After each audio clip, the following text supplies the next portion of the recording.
Good morning sir বাইদেউসকল। বিশেষ এটা কাৰণত আপোনালোকক ভিডিঅ' মেছেজ এটা দিছোঁ। আপোনালোকে জানে যে আমাৰ প্ৰত্যেকটো স্কুলত এটা ইকো ক্লাব আছে আৰু সেই ইকো ক্লাবৰ কাৰণে আমাক গভৰ্ণমেণ্টে ফাণ্ড এটাও দিছে।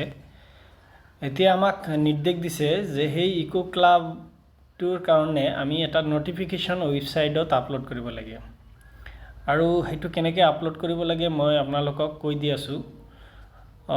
মই আপোনালোকক লিংক এটা অলৰেডি গ্ৰুপত শ্বেয়াৰ কৰি দিছোঁ। সেই লিংকটোত ক্লিক কৰিলে ইকো ক্লাবৰ ৱেব পেজটো খুলি যাব। আপোনালোকে অলৰেডি আগতেও খুলিছিলে যেতিয়া এক পেৰ মা কে নাম অধীনত আমি গছপুলি ৰোপণ কৰিছিলোঁ। সেই একেটা ৱেবছাইটতে আমি লগ ইন কৰিব লাগিব। প্ৰথমতে আপোনালোকে এই হোৱাটছএপত দিয়া লিংকটোত ক্লিক কৰিব, নতুবা গুগল ক্ৰম ব্ৰাউজাৰ খুলি পেলাই ইয়াতে আপোনালোকে চিম্পলি ইকো ক্লাব লিখি দিলে হৈ যাব। ইকো ক্লাব লিখাৰ লগে লগে ফাৰ্ষ্ট যিটো ৰিজাল্ট আহিব eco club for mission life, তাতে ক্লিক কৰিব। ইয়াতে ক্লিক কৰাৰ পিছত এনেকুৱা এটা পেজ খোল খাব। পেজ খোল কৰাৰ পিছত ওপৰত একেবাৰে ওপৰত চাব ডট দি পেলাই মেনু দিয়া আছে। তাতে গৈ পেলাই আমি কি কৰিব লাগিব, সেই মেনুটোত আমি ক্লিক কৰিব লাগিব।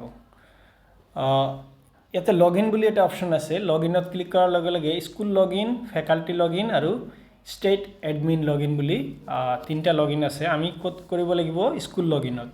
স্কুল লগ ইনত যোৱাৰ লগে লগে স্কুলৰ ডাইচ কোডটো আমাক দিবলৈ ক'ব। আমি কি কৰিম, স্কুলৰ যিটো আমাৰ নিজৰ স্কুলৰ ডাইচ কোড সেইটো আমি দি দিম। মই এটা চেম্পল দি আছোঁ 18020315403। কণ্টিনিউ কৰাৰ লগে লগে ইয়াতে আপোনাৰ পাছৱৰ্ড বিচাৰিব। এতিয়া যদি আপোনালোকৰ পাছৱৰ্ড বনোৱা আছে তেতিয়াহ'লে চিম্পলি পাছৱৰ্ডটো দি দিব, আৰু যদি বনোৱা নাই তেতিয়া ফৰগট পাছৱৰ্ড মাৰিলে এই হেড টিচাৰৰ মোবাইল নাম্বাৰত OTP যাব। এতিয়া মই চেম্পল স্কুলৰ আমি কি কৰিলোঁ, লগ ইন কৰিলোঁ পাছৱৰ্ড দি পেলাই।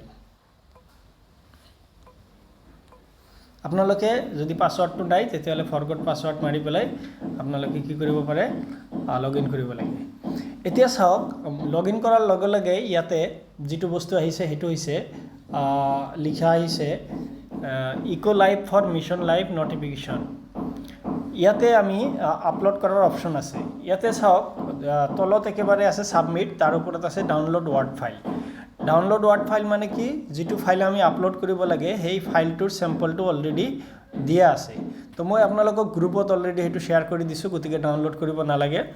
আপোনালোকে চিম্পলি সেই ফাইলটো ডাউনলোড কৰিব, কৰি পেলাই প্ৰিণ্ট কৰিব। কিছুমান বস্তু লিখিব লাগে, লিখি পেলাই তাৰপিছত মোবাইলত ফটো মাৰিব। ফটো মাৰি সেইটো আকৌ আপলোড দিব পাৰিব। আপলোড কেনেকৈ দিব লাগে, ইয়াতে চুজ ফাইল বুলি আছে, তাতে ক্লিক কৰাৰ লগে লগে এনেকৈ আহিব।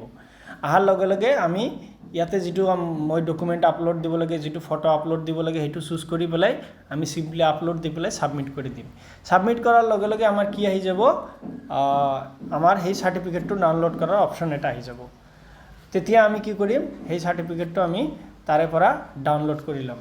এইখিনিয়ে কামৰ চিম্পল ষ্টেপকেইটা কৈছোঁ। যদি আপোনালোকৰ ইয়াতো কনফিউজ থাকে তেতিয়াহ'লে মোক ফোন কৰি জানি ল'ব, কিন্তু কামটো আজিৰ ভিতৰতে কৰিবলৈ দিছে। ধন্যবাদ।